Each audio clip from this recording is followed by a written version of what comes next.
իմ հարցը վերաբերում Կարմիր Ներետավորի հայտնի արտահայտությանը, որ քաղաքացուն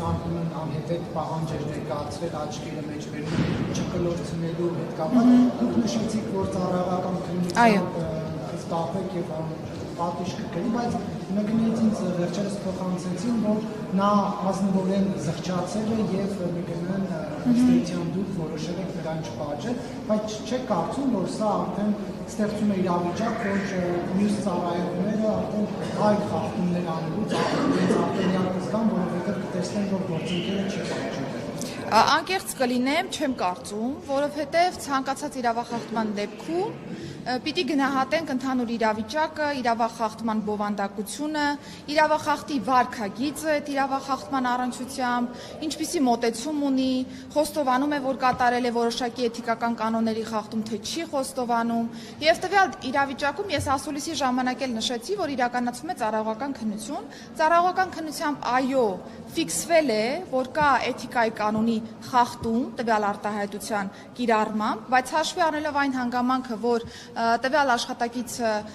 կարգապահ որպես այդպիսին աշխատող է հաշվի առնելով կենսագրությունը, անկեղծորեն խոստովանել եւ զղջացել է, որ այդպիսի վարքագիծ է ցուցաբերել տվյալ իրավիճակում, օրենքը թույլ է տալիս նմանատիպ ծառայողի նկատմամբ սկզբում ֆիքսել, այսինքն սա շատ հստակ է, ֆիքսել ենք, որ կա խախտում։ Իսկ կարգապահական տույժի կտորը դա արդեն ըստ իրավիճակի պետք է գնահատվի։ Կարծում եմ, որ ձեզ համար կարևոր է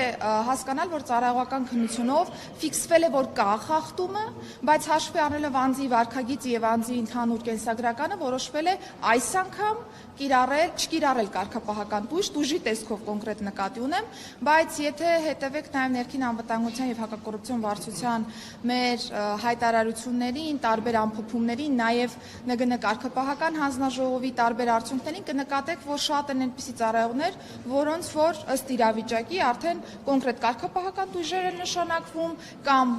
աշխատավարձային պահումների որոշակի տեսքով կամ նկատողության, խիստ նկատողության կամ ընդհանուր մինչև ծառայությունից ազատման տեսքով։ Այսինքն ըստ իրավիճակի պիտի գնահատականը տանք, Նարեկ ջան, որովհետև այլ դեպքում ստացվում է, որ մի ընդհանուր գծով, մի կանոնով պիտի բոլորին վերաբերենք եւ արդարության բաղադրիչը այդտեղ բնականաբար չի լինի։ Եվ խնդրեմ անդրադառնալ Չարենցավանի դեպքին, երբ որ պետի տեղակալը այլ ծառայողների հետ ծեծի էր ենթարկել Արցախից բռնի տեղահանված անձնական հիշում արու էր այ տղայանին շնորհություն կա։ Այն փաստաբանի եղբորը Չարենցավան։ Դեպքի մասով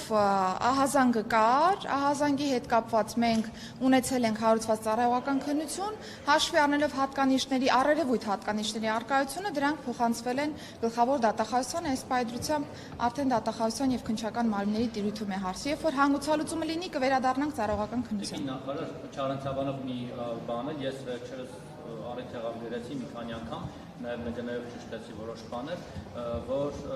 տելեգրամյան հարթակներում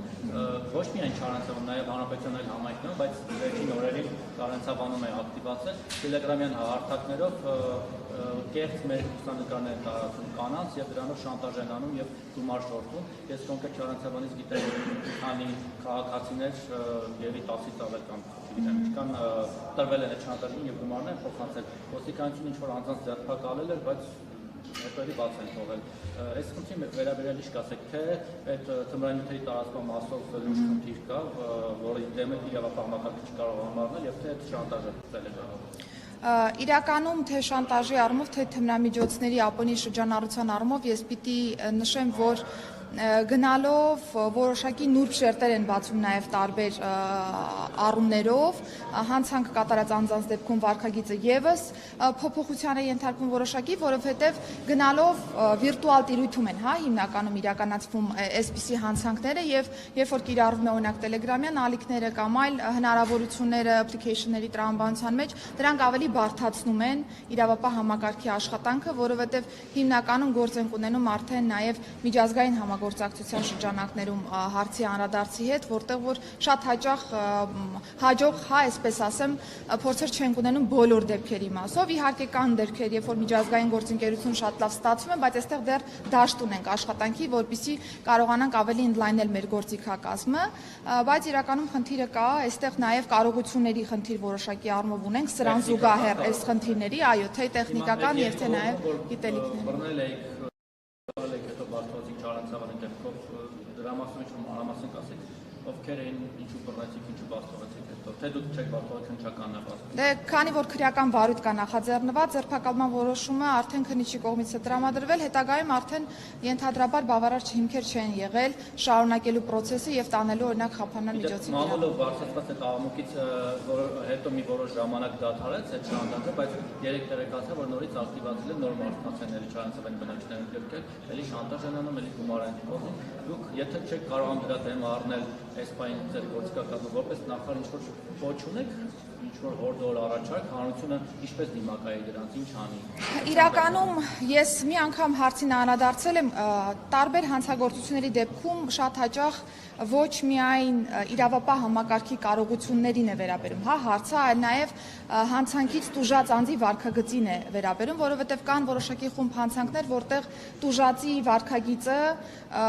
չափազանց կարևոր նշանակություն է ունենում հանցանքի վրա հասնելու հետ կապված, շատ հաճախ օրինակ պայմանականորեն տարբեր համակարգչային հափշտակությունների թեմաներով կամ կիբերհանցագործության այլ դրվագների հիմքերով անձինք ընդհանրապես տարբեր հարթակներում լրացնում են իրենց անձնական տվյալները եւ սա բերում է կրկին հանցագործության իրականացմանը։ Հորդորս մեր քաղաքացիներին հնարավորինս անվտանգ գործել վիրտուալ միջավայրում։ Մենք սկսել ենք արդեն կիբեր մարտահրավեր հաղորդումների շարքը, որտեղ որ առանձին այս դրվագներին, որոնք ձեր նշած օրինակով շատ տարածված են, փորձում ենք դրանց անդրադառնալ եւ բացատրել մեր քաղաքացիներին, թե ինչպես պետք է լինի իրենց վարքագիծը, որը թույլ կտա հնարավորինս զերծ մնալ այս իրավիճակներից, իսկ եթե զերծ մնալու տարբերակ որպես այդպեսին չի լինում, ընդ որում վերջերս շատ հաճախ են այդպիսի դեպքեր լինում, արդեն պետք է դիմեն մեր մասնագիտացված ստորաբաժանմանը, որպեսզի կարողանանք հնարավորինս օժանդակել process-ին։ Դուք քաղաքական պաշտոն եք զբաղեցնում, առջևում էլ ընտրություններ են, այս օրերին արդեն որոշակի առումով ահազանգեր կան, որ տարբեր վայրերից բերում են քաղաքացիների գրանցում, օրինակ Գյումրիում, չգիտեմ որքանով եք ծանոթ այդ հայտարարություններին, Հնդկաստանի քաղաքացիներ, Ախրաքալակից, եւ նաեւ այնուամենայնիվ ոստիկանությունը ապա քաղաքական է, թե հաշվի առնելով այն, որ դուք քաղաքական պաշտոն եք զբաղեցնելու, իրենք եւս հա որոշակի առումով քաղաքականացնում են եւ նաեւ այդ ընտրացուցակների անճշտությունների եւ ահազանգերի վերաբերյալ։ Նախ առաջինը, թեև իմ պաշտոնը քաղաքական պաշտոն է, բայց կա շատ հստակ դերաբաշխում ներքին գործերի նախարարի եւ ոստիկանության աշխատանքի մասով եւ ոստիկանությունը շարունակում եւ շարունակելու է իրականացնել ապաքաղաքական գործունեություն։ Եվ ընտրացուցակների մասով ես պիտի ասեմ, որ արդեն ներքին գործերի նախարարության պաշտոնական կայքեջում նախնական ցուցակները հրապարակված են եւ այս նախընտրական ցուցակների մասով, որպեսզի կարողանայինք հստակեցնել, հասկանալու կա օրինակ անճշտություններ տվյալներում, կան օրինակ մահացածներ, որոնք դեռևս շարունակում են մնալ ցուցակներում, համայնքային ոստիկանության օժանդակությամբ միգրացիա եւ քաղաքացիական ծառայությունը վերջնականացրել է այս ցուցակները եւ արդեն դրանք հանրային տիրույթում հասանելի տվյալներ են եւ հնդածս եթե մեր քաղաքացիները նկատեն տվյալների հետ կապված որոշակի անճշտություններ կամ լրացուցիչ ցուցակներ գրավելու հետ կապված հարցեր առաջանան, բնականաբար ըստ ընտրական օրենսգրքի այս կանոնները աշխատում են, խնդիր չկա։ Քաղաքացիները, ախրաքալակիները օրինակ կայքում են Գյումրիում, կընտրեն եւ կգնան։ Ես անկեղծ ասած թեման, երբ որ ինձ հայտնի դարձավ, որ մեդիա դաշտում շրջանառվում է այդ թեման, շատ անակնկալ էր, որովհետեւ առնվազն օրենսդրությանը ծանոթ մարդիկ պիտի ունենան, որ այսօր գրանցվելով Գյումրիում կամ Փարաքյարում դա չի տալու անձին հնարավորություն մասնակցելու մարտի վերջին ընթացող ընտրություններին, որովհետև անձը պետք է ունենա որոշակի ամսական կտրվածքով հաշվառում տվյալ բնակավայրում, որը որ նրան ընտրական իրավունքի հնարավորություն կտա։ Եթե անձիկ տվյալ ժամկետից առաջ են գրանցվել եւ շարունակում են այնտեղ բնակություն հաստատել, բնականաբար ըստ օրենքի տվյալ անձինք ունեն ընտրական իրավունք։ Այս մասով նախարարությունը պաշտոնական հայտարարությամբ հանդես եկել է եւ եթե լինեն համանման ահազանգեր, խնդրում եմ ուղղորդել նախարարություն, մենք բարձրաբանումները կտանք։